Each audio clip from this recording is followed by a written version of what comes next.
షేక్ చేయడం ఊగే అలవాటు ఉంటుంది. సో వీటి ద్వారా, ఈ మిషన్స్ ద్వారా వాళ్ళ ఎనర్జీ లెవెల్స్ అన్నీ డౌన్ చేసి ఒకచోట కూర్చోబెట్టి యాక్టివిటీస్కి ఫోకస్ చేసేటట్టు వాళ్ళ నార్మల్ యాక్టివిటీ, ఇదంతా పెద్ద పని అండి. వాళ్ళకి చేపించేసరికి మనకు కూడా స్ట్రెస్ వస్తుంది. కానీ ఇది ఒక సేవనే.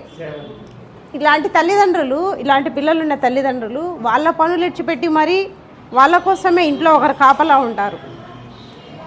అలా మరీ అంటే 1 year 2 year లోపల ఉంటారు కదా, వాళ్ళకి బాగా ఏడ్ చేస్తూ ఉంటారనమాట.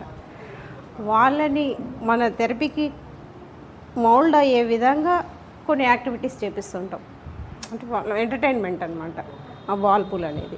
ఈ సెన్సరీ మ్యాట్ అనేది సెన్సరీ ఇష్యూస్ ఉంటాయి ఆటిజంలో. సెన్సరీ అంటే వాళ్ళకి స్పర్శ ఉండదు. దెబ్బలు తగిలి ఏదైనా గోడ కొట్టుకొని రక్తం కారుతున్నాను కానీ వాళ్ళకు స్పర్శ ఉండదు అనమాట.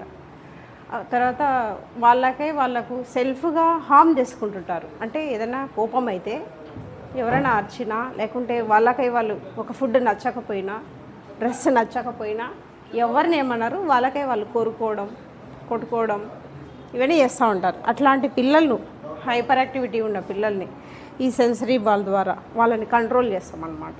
బెడ్షీట్ తోటి లాక్ చేసి ఈ బాల్ తోటి పుషప్ చేపిస్తాం.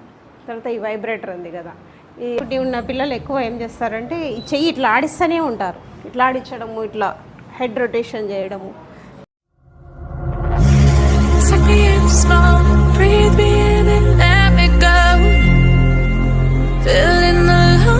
Inside you, and the black and eyes make my way into your mind. Just